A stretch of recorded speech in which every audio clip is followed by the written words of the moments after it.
Welcome back, everybody. This is Lindsay, and this is Linda's Investing. I bring you today another guest from my community, one rental at a time. This is Miss Sarah Garrett, and I had the pleasure of meeting her in person actually earlier this year in February in a conference in Vegas.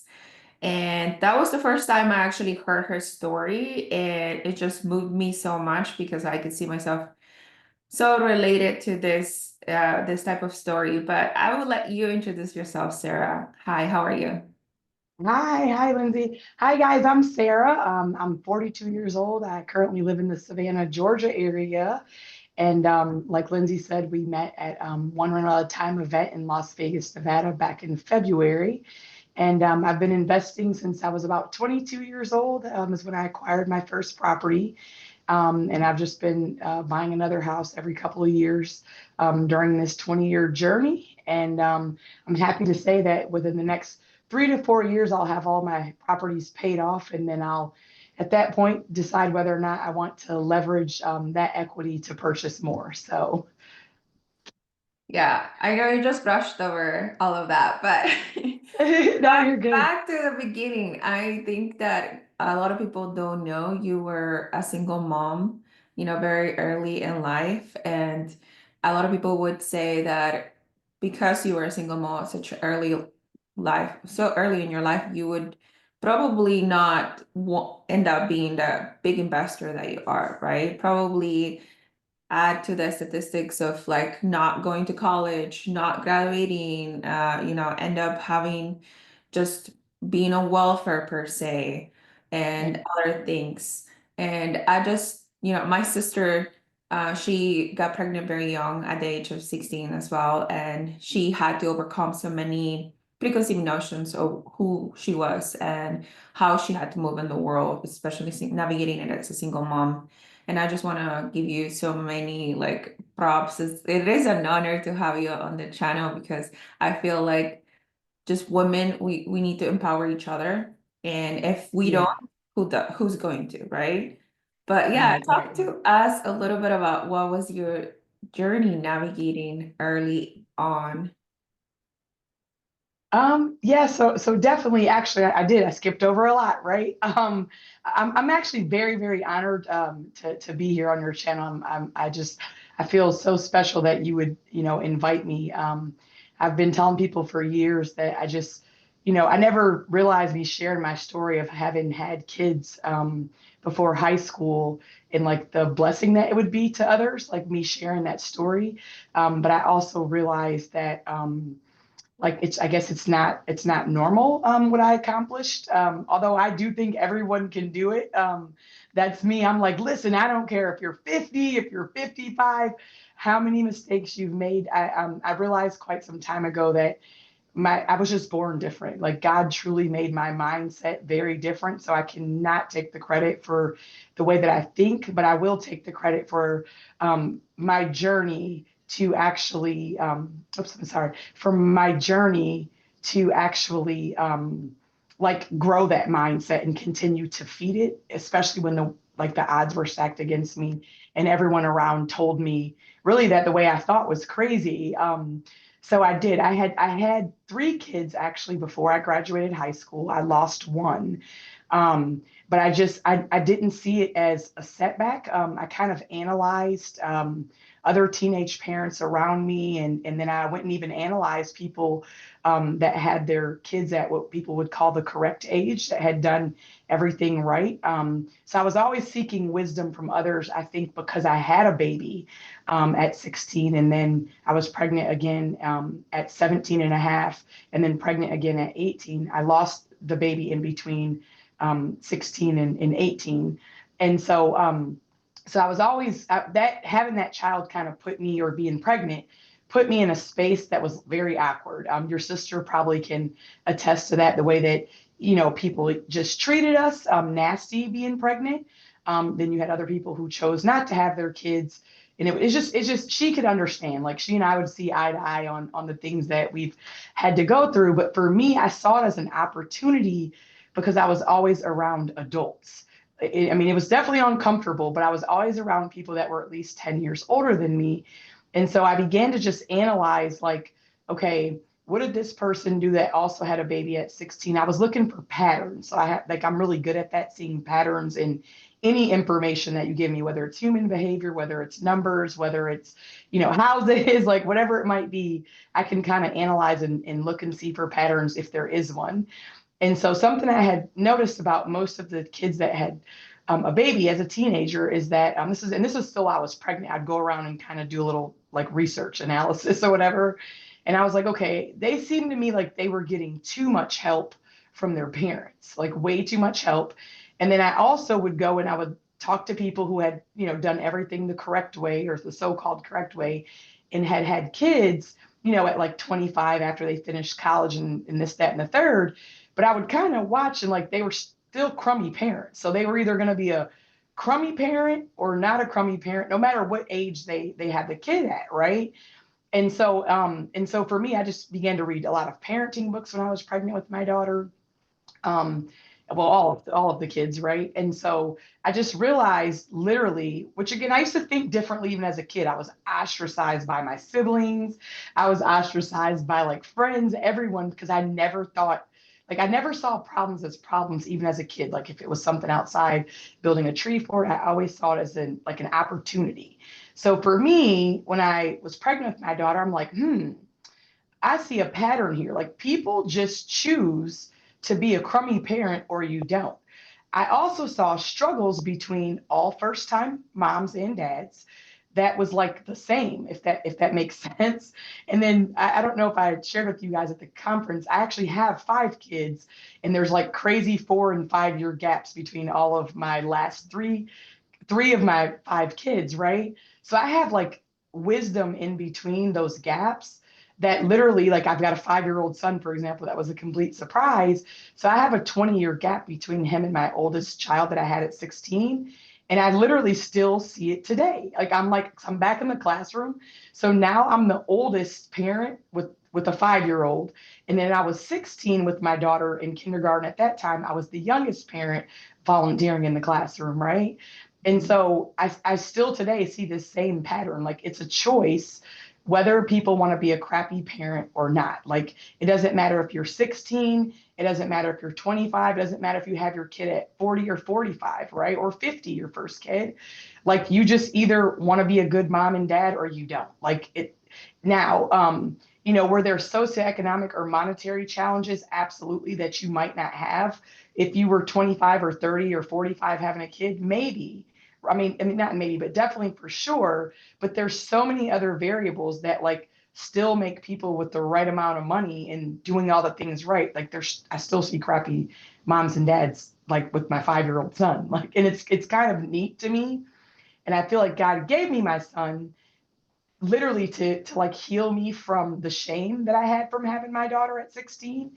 And then not to mention, we add in like the wisdom that I got to start investing in houses at 22 because like I literally can sit here today and it's crazy to me because I think about all of the just negativity that was around me. Like, you can't do this, you can't. And I'm that type of person like where negativity actually motivates me. So if you tell me I can't acquire 100 units, then that's like, but if you say, oh, come on, Sarah, you can do this, I won't do it. But if I have someone tell me you'll never accomplish whatever, I'm like, all right, I'm going to go out here. And I'm like, for example, 2 years ago, I ran the Army 10 miler again in a pretty decent, I power walked it at like a 1350 mile pace for the full 10 miles after being injured in Iraq and having all these health issues. But it was like because the world told me I couldn't do it. Right. And so, going back to the real estate piece, because I had my daughter as a teenager, it made me have to think about the future immediately. So I didn't really have time to play around with even with friendships with people, with relationships I'd have with people that I might meet at work or whatever it might be. Everything was very serious for me. So even now at 42, I'm actually like going back and learning to like just have fun and like not care about stuff because my life has always been, I wouldn't say serious in a negative way, like in a positive way, it's been serious. And so like now at 42, especially with getting ready to have all of our properties paid off, it's like, holy crap, did I really actually accomplish this? And so, because like I said, I was just seeking stability. I wasn't seeking to be rich. I wasn't seeking to have all this money. I'm a very simple person. I'm a bit of a tomboy, so I like to be outside and like fish or go climb trees. That's how I've always been. And so I'm not materialistic. Like I tell my husband, you met me with a backpack and combat boots, and I'm fine with the backpack and combat boots, still with a pair of jeans, right? I don't need a bunch of stuff. Like I prefer to give to others, right? And Mhm. so it's neat to me to see all these years later that like the blessing of having a kid at a young age, of how I was able to use that baby to motivate me, to let me be uncomfortable having to sit in the room with older people. So I just began to pick their brains. So every time I'd get uncomfortable in a classroom with like another mom who was 10 years older than me at a minimum, right? I would just be like, hey, do you have regrets about finances? Hey, what would you do differently if you had 10 years, were basically my age? What would you do differently? So that's where I began to learn from like mistakes that people made. But had I not had my daughter, I would have never had that seat at those tables ever. And so, again, at 22 years old, I actually bought my parents' house out of foreclosure. And then every time the Army moved me around, like I said, it's usually about every 36 months, I would buy again, borrowing like when we lived in Hawaii, I didn't buy. And so, like I said, now I've just been able to buy and hold and, double down on payments, triple down on payments over the years. And then I'm like, in matter of fact, it wasn't until like 2020, 2021, I'm like, because I didn't even really understand what wealth was, to be honest with you. I just wanted security. And Mhm. so I was buying the houses just to get them paid off. So that way, when I got older, I would never lose my home, if that makes sense, because my parents lost their home to me. My dad had died. And so then I was like, in 2021, I'm like, doing what I was learning about was like a net worth statement and all these things. And I still really don't care even today. I'm just like, I just want stability. Like, I want to be able to take my kids to Disney World or whatever. And so I just had to call my husband in Korea, like, holy crap, you're not going to believe like what we've accomplished. And he's like, he doesn't care. I mean, he doesn't, because we're very just simple people. We just like freshly ground coffee every morning in our pot, sitting outside, watching the fish, whatever it might be. And we don't care. I mean, we wear sweatpants and, hoodies. Like we don't really care.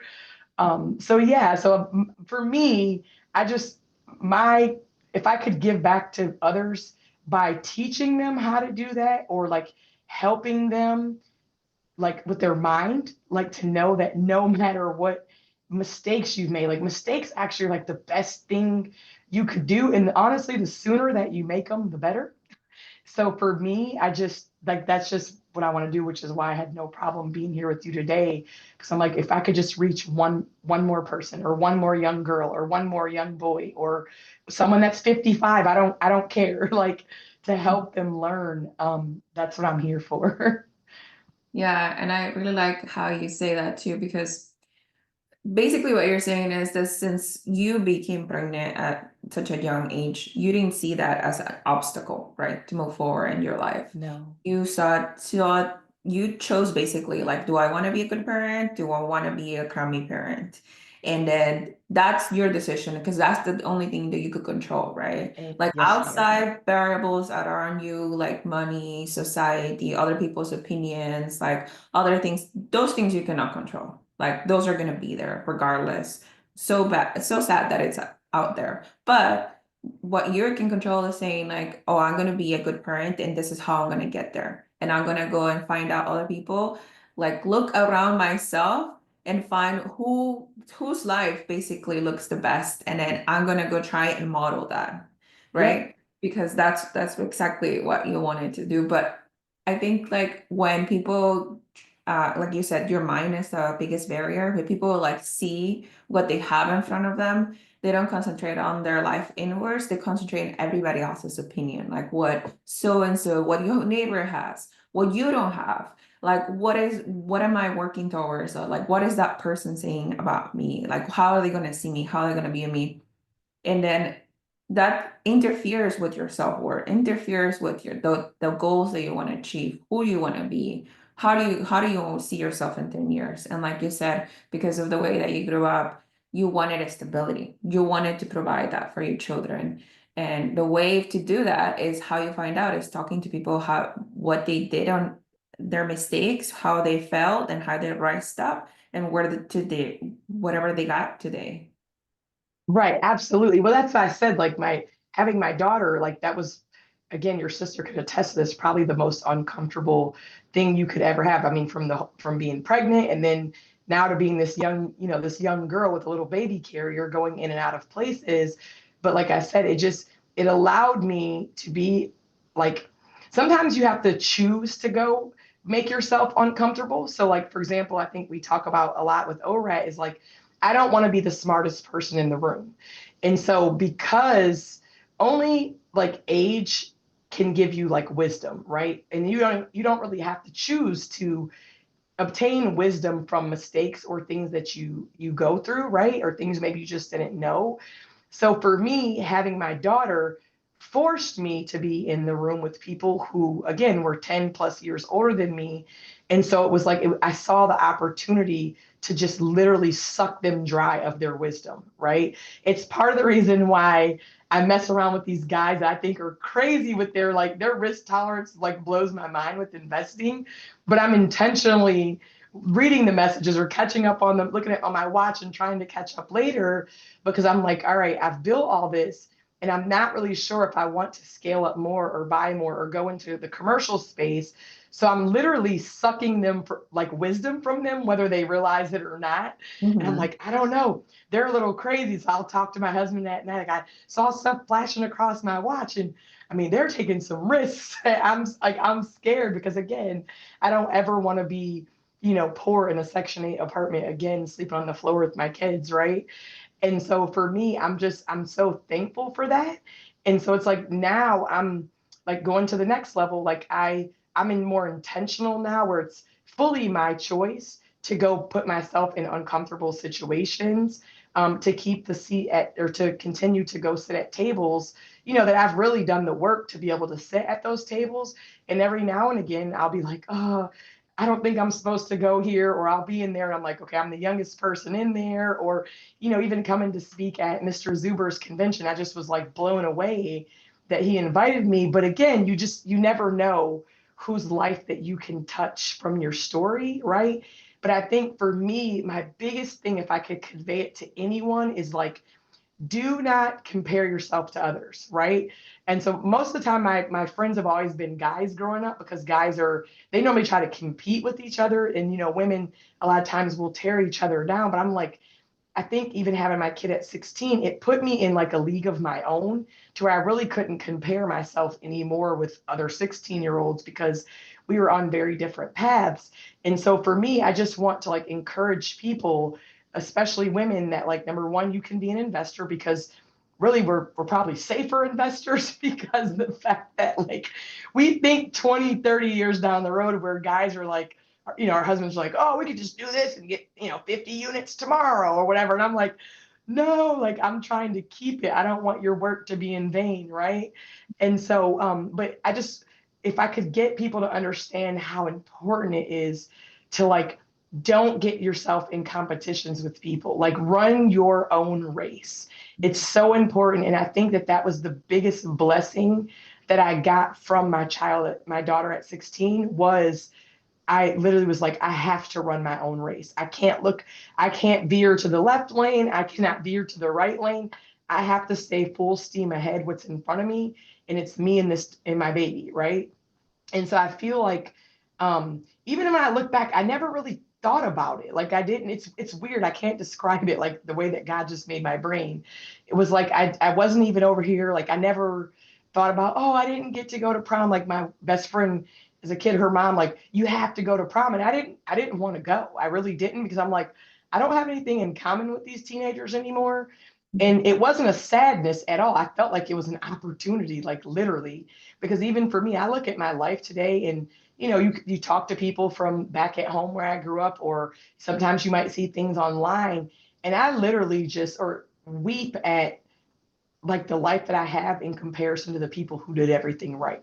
And it blows my mind, like, holy cow. But as I talked to Mr. Zuber last year, like I really didn't think about what I had accomplished until he asked me for an interview, which, like I said, I was just trying to focus on Disney on Ice and telling people about a VA loan, right? That was all. But then as I meditated for like the months after, I'm like, huh, did I actually, because I kind of keep to myself. I just like to sit and read, right? And so I'm like, did I actually accomplish something great? I didn't see it that way either. I'm pretty humble. My parents taught me to be humble, and like I said, I'm not trying to go buy a Louis Vuitton purse, or I just want a backpack from like Walmart or something. And so for me, the more that I thought about it, and he helped me to understand, like, Sarah, people don't think like that. Definitely not having a kid at 16. And I'm like, really? And so then, of course, as I met everyone at ORAT, and I've had a lot of people message me, DM me, like on school, and I have to pull over sometimes, and I just cry. I just cry and I cry because I'm like, God, if I could use me having a kid at 16 to be a blessing to others here 26 years later, I'll continue to do it. Anyone that wants me on their YouTube, that wants me on their live, if I can hop in my Suburban and, drive, wherever it's at, or fly or whatever, like, I'll be there. And that's all I want to do, is be able to give back to help others. And so meeting with all the people, it really made me realize, like, oh, my mind actually is something that, like, is special, because I just don't see problems as problems.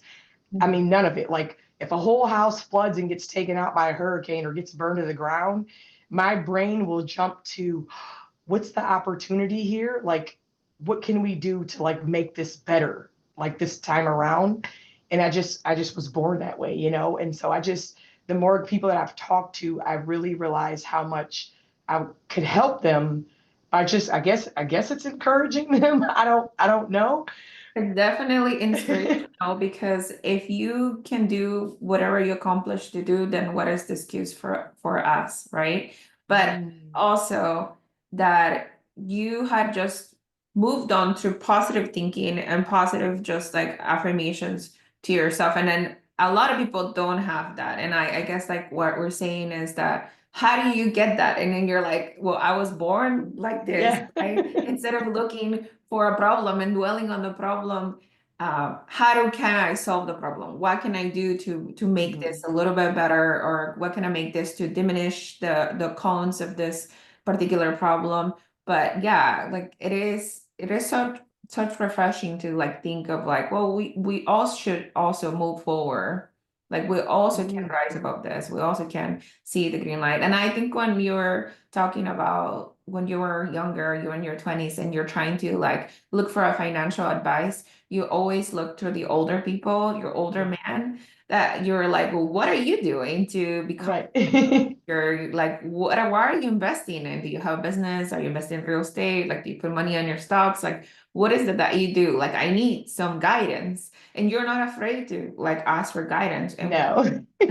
Yeah, sometimes like, I mean, I've literally passed like a construction site. I'm like, what was that back there? And I'll literally turn around and go back and just hop out the car. And my kids are like, Mom's just crazy. And I'm like, I really need to know what that is. Like, what are they doing with this development? Or, if it's just something I want to know about someone that like sparks my interest. If I'm thinking about it like the next day or an hour later, I always feel like that's a sign for me to go back and ask, right? And or if I saw something like on the ground, I'm like, what is that? Let me go back and, oh, that was a dead baby alligator, right? Like, I just, my mind, like I said, I can't take the credit for that. I think it truly is just the way God made me. But I have put a lot of effort in to counseling or to life coaching. Like I was telling someone, or maybe you guys when we did the other live, like, I've suffered from depression of being successful, because it's lonely for me. I've had struggles with my siblings even over the years, because there's six of us, where they thought that I thought I was something else. I'm like, you guys, I've lived away for 25 years. I joined the army like because I wanted to help people in other countries with peacekeeping missions, or at least I thought they were that when I started. And so, like, I always wanted to adopt children from a third world country to bring them here to the United States to give them a better life. Like, that's what my heart's always been. And my parents always taught me, they would always say to me as a child, but for God's grace, that could be you. And so for me, like, my heart has always been in the place just to give. That's kind of even more of my reason why to scale up, to be honest with you, is to go give to others. Like to sit and teach a class, like, hey, this is how you get started. Here's your down payment. Like literally, like that's what I want to do to help other people.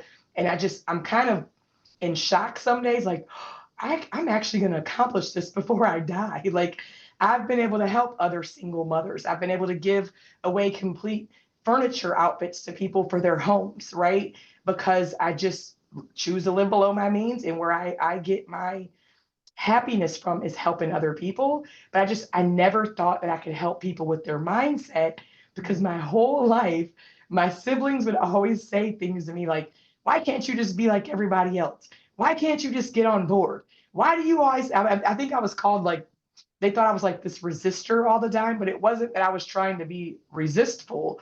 I just didn't see this, I guess what they saw as an obstacle, I didn't see it as an obstacle. Like, hey, why do we have to wait to figure out who's getting elected to know if we're going to have Christmas this year or not? I didn't, at 7 years old, I was questioning that. Like, and I would get in trouble. Like, just be quiet, Sarah. And I'm like, so that's probably the more crazy part to me now, having come to ORAT, is having people message me about sharing my story, help them, and then me helping to open up like a vessel in their brain that they could do this, right?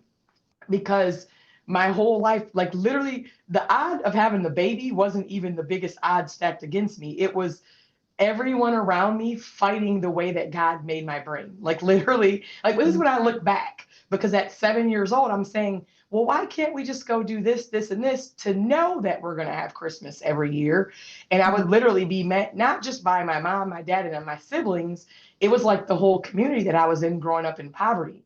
And they'd be like, why do you always have to do this? Why do you always have to say that? And I'd be like, well, because we can go do this, this, and this, and then we could all have Christmas, or we could share and do this. If you go do that because you're good at this, and I do this because I'm good at that, and then we could all share, and then we could have a nice Christmas. Everybody gets a gift. They would all like, so I look back and I realized, like, from birth, literally the odds were pressing against me to not think the way that God made me born. And so for me, I weep at the opportunity that I had to come and speak. And I'm still kind of like confused and lost about it with Mr. Zuber. I'm like, is this really good? Like, is this my brain really a good thing? Because my whole life, I've like gone to counseling to have a counselor tell me, like, my counselor's been telling me for like 4 years, because I see her for sadness from being successful, right? Or I started 4 years ago, and she's like, Sarah, you have to speak at, like, you got to start conventions. And I was like, for what? And she's like, to help encourage people. I'm like, well, I thought I was negative, because some people will take my husband tells me I have this ability to remove excuses for people, is what he tells me. Because I went to undergrad school for research, so I'm a really good researcher. So if you call me and tell me, hey, Sarah, I want to do blah blah blah in this market, or I want to be a gymnast, at 45, how can I do that? I'll research and figure out a plan of how you become a gymnast at 45, like literally. And so, but I've always been told that I'm being negative with that. It's really weird. I can't explain it. And so my counselor is like, no, you really need to speak. And so then, of course, I met her with rejection 3 years ago and said, well, I don't need the money for conventions. Like, real estate is where my stability comes from, having joined the army. Like, I don't need the money. And so she was like, well, you want to charge people something, because then that way they're, invested in it, because she does workshops. And I'm like, I don't want to do that. Well, when I came to Mr. Zuber's, I'm like, oh, I would love to come speak for other people. Like, let them handle all the venue and the charging of the people. And like, for me to come and talk, I mean, just to me, like, even this, it's really easy for me, and it's helpful for me, because I don't have the time to plan the way that you might have, because I'm a wife first, then a mom. And so I'm like, wow, it's such a blessing to me to be able to bless other people and help them understand that no matter what the age, no matter what, 5 bankruptcies, doesn't matter. Like, you can overcome that, right? And Yeah. that's who I am.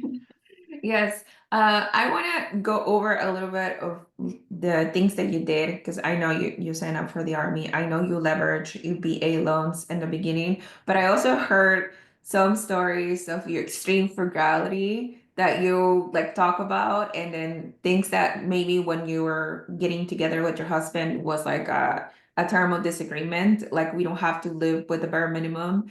But you were Yeah. happy, you were not struggling, you just felt like this is the way that I've done it, right? And then he was just like, well, no, Sarah, we have, we're together now, so we have to, both of us have to live comfortably. Yeah, so I was sharing that. So when I married my husband, I knew something was different about him. Like I've never met a guy like this. Very, very different. But years later, I began to study about socioeconomics. Actually, when I was in grad school, and I'm like, so after like 3 years of marriage, finally had the reasons why we had these like tensions in the beginning of our marriage. So he grew up in a middle class family, and I grew up in poverty.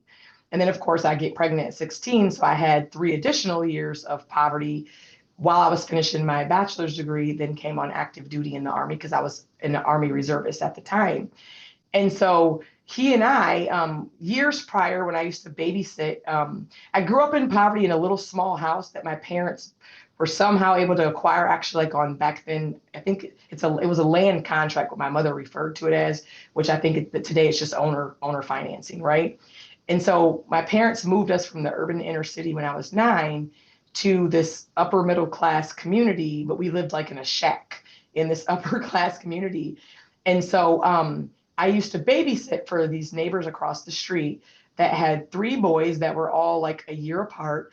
And the mom was a stay-at-home mom. Her husband went to work, but they had all 3 of their boys in private Catholic school, like one of the most expensive private Catholic schools in Michigan, where I grew up at.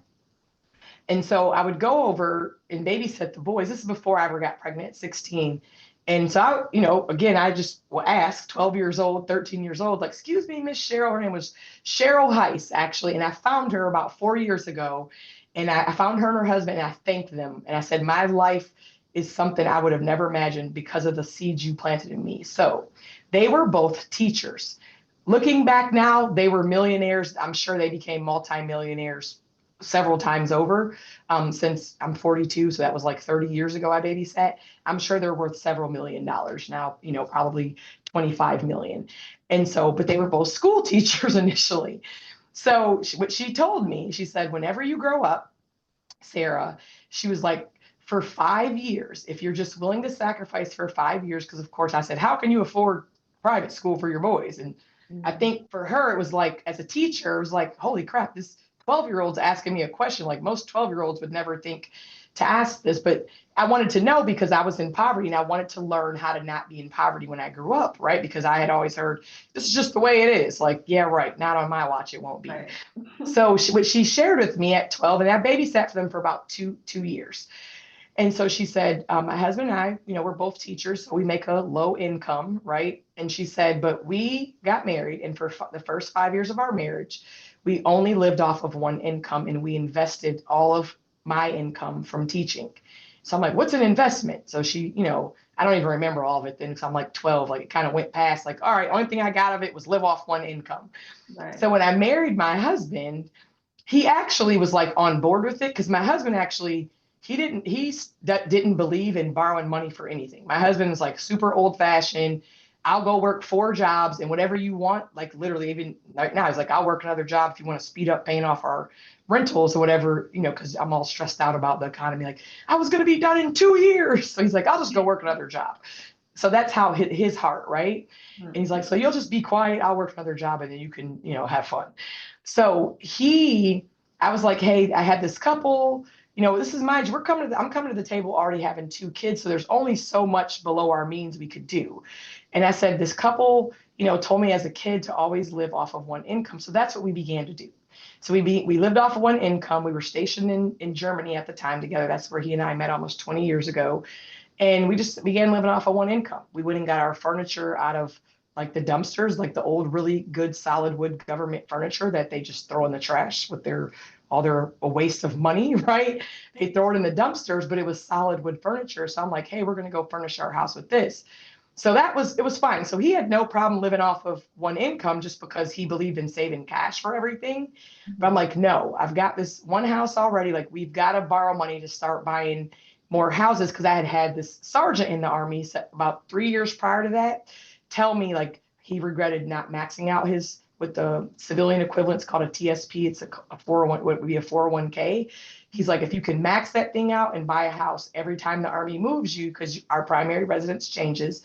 So we're allowed to buy a house with no money down. So if I buy right away when I get there and I live in it for 3 years and then make double payments, then kind of that's how I have the equity, right? And so, so I'm good to go, whatever. I start building equity right away. So my husband, it got to a point where, like, well, I'd say more or less now is where over the past couple of years, so I'm like, we're almost done with these mortgages. And so I'm like, let's eat rice and beans. And he's like, babe, I know you grew up with because I would tell him he was a silver spoon baby. Mhm. And so I would always tell him he was a silver spoon baby, and then he would call me a plastic spoon. So it's like a Oh, joke we had. plastics. Yes. And so he's like, so he'll even tell our kids, you guys got to remember, mom grew up with a plastic spoon. So rice and beans is not an issue for her.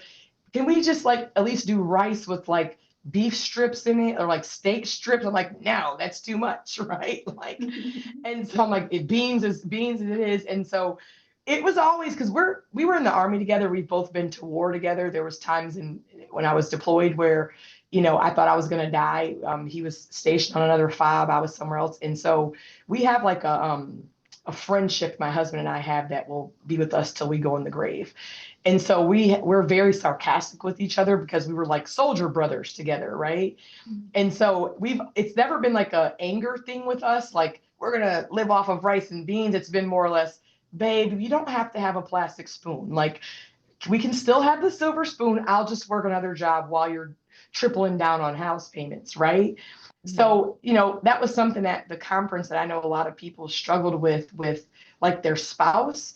But I think there's actually a really good book called Crossing the Tracks for Love that I learned about in graduate school, that will help people understand when you come from two different socioeconomic backgrounds, having an understanding of one another's backgrounds can actually help you build wealth, because you'll understand the rules that person's operating with in their head about money instead of it being a fight. And then once you are able to have more understanding of one another's backgrounds, you can kind of move forward and invest. So for me with my husband, like I said, the jokes are more or less now of, babe, we're very, very financially stable, and I'm not really sure why you want to go to rice and beans now at 20 years of investing. He's like, I'm a little confused. I'm like, but we're almost done, and then the market's going to keep correcting over in these certain areas where we're looking. I'm like, we can buy 8 more properties, Mhm. like, Mhm. right? And he's like, do we really need 8 more? I'm like, well, I just want to make sure. I'm always, not wanting to be poor. So I'm like, I just want stability. And so if we have 8 more and just have them paid off over the next 10 years, then, that's kind of what we can do. And so for us, like I said, we've never had the really like negative tension that some people have with their spouse, regarding that. Yeah, yeah, no, and understand this. The message to everybody should be like you guys should understand each other and be able to compromise, like see each other's way, not just one-sided, right? Yep. That's basically what you're trying to convey here. But no, you have stories for days. Like, first of I all, do. every time you're like talking, I'm like, wait, we I'm didn't even talk sorry. about that. Yeah, I was telling Mark before, like, so because I've sat and studied for years about all this, like it wasn't until 4 years ago, my counselor was like, Sarah, she actually ended up calling me and she's like, Sarah, I know therapy's about you, but I have a question because she had a property. She's like, and I never knew until you came in my office. Holy crap, like I have wealth. Like it's almost paid for, but she always saw it as negative. So she was like, you helped me to understand what I had access to that I had built because she became an accidental landlord like 15 years ago trying to help the wrong person, right? And so for me, I was telling Mark before that I've been sitting for years with all this knowledge inside of me. And that's why like I prefer actually to go on other people's channels because you guys help guide me because there's so much information inside of me. It's like I'm full of like I'm just so backed up with the knowledge. I don't even know where to begin to start sharing it. I really, really don't. And so I'm like, Mark, you're amazing. Like just give me 10 questions and then like give me the fist to shut up so that so that way I can move to the next because it is a lot. And I'm so anxious and eager to share it. I don't know. I don't even know how I would start on my own. That's why I'm like, no, I'll go on anyone's YouTube channel. Yeah. And on that sharing information, for me, I don't know much about the Army and how you are able to qualify for loans or anything like that. But you were sharing with us at the Vegas event that even if you're not longer with the Army, you still Mhm. have access to that VA, right? Yes, ma'am. Yeah, as long as you've had, I think even if you have just a general discharge, so you don't have to have an honorable discharge. I think if you have honorable or general, you still have access for the rest of your life to the day you die. And even when you die, if you have a spouse, your spouse is entitled to that VA backing of a mortgage loan from your local bank or whatever lender you go with. And they essentially are like an insurance policy on your loan, the VA is. So they guarantee your loan to be able to purchase a house, or you can actually purchase a fourplex and below, because a fourplex is considered a single family home for purposes of mortgage underwriting or whatever. And so you're able to purchase a property with no money down. Now, for some people, they might not want to do that because they're solely focused on cash flow. But for me, that's not actually what my focus was when we were buying. So as the Army makes us move again every 30 to 36 months. So for me, it doesn't make sense for me to rent for 20 years when I could be building equity through mortgage pay down. I wasn't even counting on appreciation. I could have cared less about that as well. But I just wanted to buy a property that was well below me and my husband's incomes, right? So off of one income or less, because we've even done less, like less than one income. People are like, because in the military they can see your rank and you can know how much a person makes per month by their rank, right? And so we would have soldiers. I remember a soldier came to our house once and was like, I expected you guys with dual military income to be living in a big mansion. And I'm like, why would I do that? And I mean, this is like years ago. And I literally, like I said, in 2020, I'm like, oh my God, like the strategy that Mr. and Mrs. Heist taught me, it worked. Like it works. Like we have like literally wealth equity, right? Plus Mhm. 401ks and all these other investments and things that I've done over the years. And so yeah, so every time, like I said, that we move, the VA, our primary residence is forced to change again because we're on federal military orders. And so every time, as long as there's like a cap on how much the VA can back every time, like 'cause they back a percentage of your loan. One of those mortgage guys knows specifically all the data, but because I was always buying homes so well below our means, I never had an issue with like being over leveraged with my VA certificate. Mhm. Also, my husband and I are both entitled to said benefit.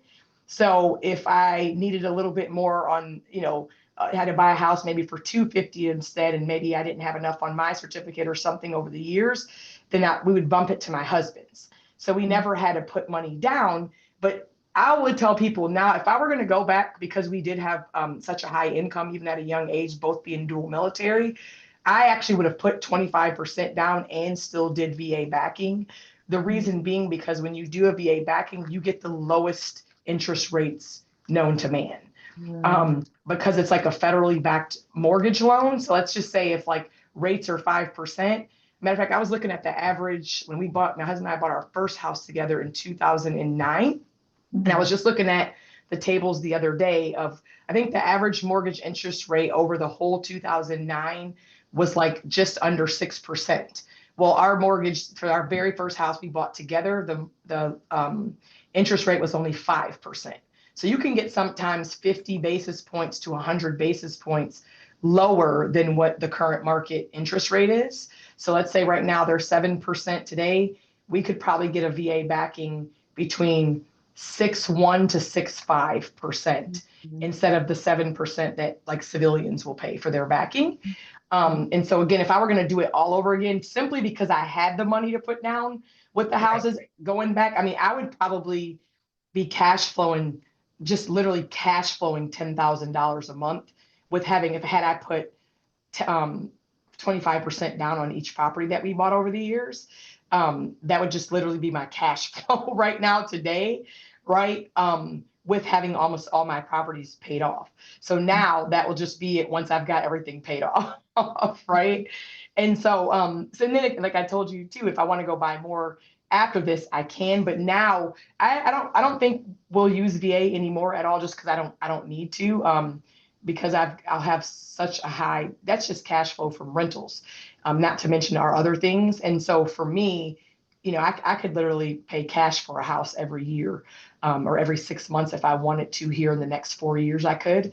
So Mhm. I don't know what we'll do then, but definitely for people, if they've served Army, Navy, Marines, Coast Guard, all of it, whether they're a reservist or active duty, they have access for life to a VA backed loan. And you can literally buy a fourplex and below, a duplex. And then if you live in it for a year, and let's say if you're going to like move to another job somewhere and you had that duplex or something here and then you move to another job, even if you're out of the service, you can get another VA backed loan again. So yeah, so it's that's kind of the leverage that we've used. And I had some old sergeant who did not do it, who regretted it. And so because his kid was like in kindergarten with my daughter. So again, I'm talking to someone 10, 15 years older Right. than me.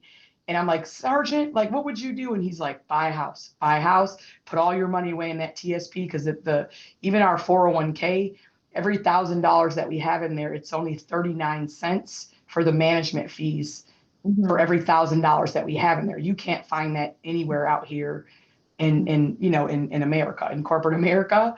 So that's another low cost investment that you can make as well. And there's all kind of other things for service members that they can do that a lot of people aren't aware of. And I'm like, it's the fringe benefits from serving, like no healthcare costs, right?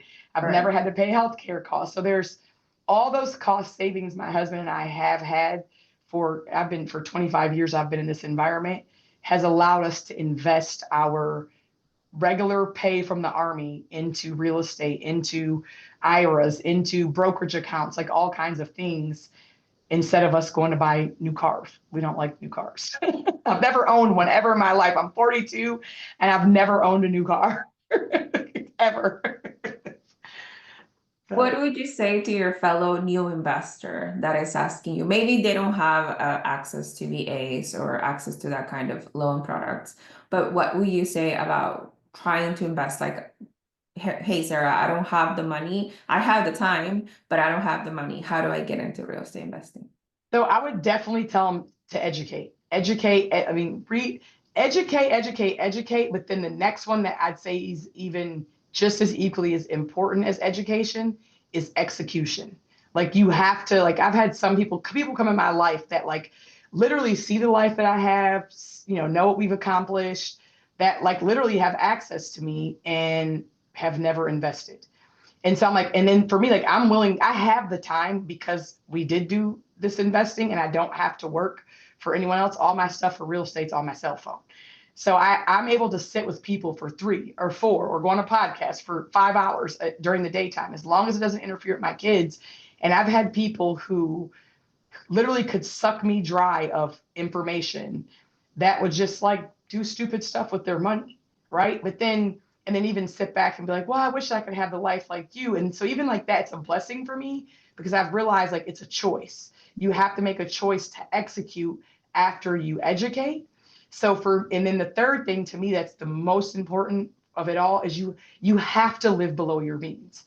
The Rockefellers lived below their means. They would not have the net worth and the wealth that they had if they spent it all up.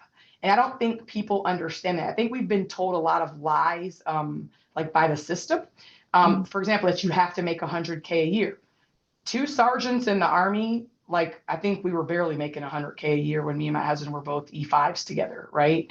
And so before that, when I bought my first house, I was a single mom. My dad died, had my 2 kids by myself, and I bought that house out of foreclosure all by myself as a single mother, literally, right? And I was actually living in Germany at the time that I coordinated all the mortgage underwriting with the loan company. It was U.S. Bank actually.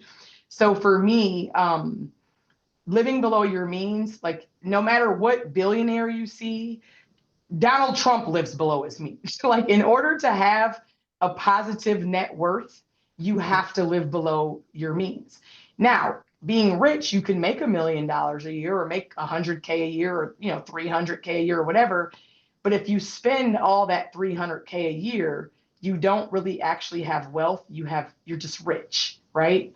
And so for me, I don't think people realize how important it is. So whether you make 60K or 600K a year, you have to live on less than what you make in order to begin to build wealth. And then honestly, to keep your wealth, you have to do that the entire time as well.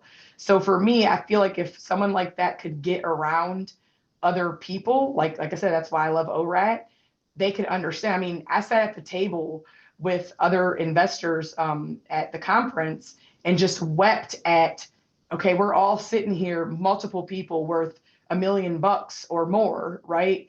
And like we all understand how wealth is built because it's not built by me going out and buying, $150,000 new Suburban or the Escalade, right? Mhm. That's not how it's built. And so in order to maintain and keep that wealth, you have to keep reinvesting your money. But I think the television has taught people that being rich is what wealthy is, and it's not. I mean, I my kids go to school with people that are worth millions of dollars that live paycheck to paycheck, or I don't say they're worth millions of dollars. They make $1 million a year, but they spend it all, that are Mhm. struggling, right? And so that's even beautiful to me that I brought myself to this place that I can have my kids in a school like that, right? And be around these people, but literally be able to see like them eroding all that they've built because they just spend it all. Mhm. So living below your means is number three. Yes. Educate yourself, execute, and live below your means. Yes, That's ma'am. the advice that you would give to somebody new. Oh my God. Well, it was a pleasure to have you on my channel, Sarah. Please you Absolutely. come back. So Anytime, anytime, anytime. You got my cell phone number. So, like I said, give me a cutoff or let me know ahead of time. Because I said it's a lot of knowledge in this little noggin of mine. So, if I can be of yeah, help to anyone, they can reach out to me through you or whatever, and I'll help. They can get on school. So, I'm available to answer messages on school as well. of course. And she's in a school community in one rental at a time, and she's just a message away from you there. And if you haven't joined, please join already because it's only $20 a month and I give you access to amazing people like Sarah. Awesome. Thanks, Lindsay. Thank you. Yep.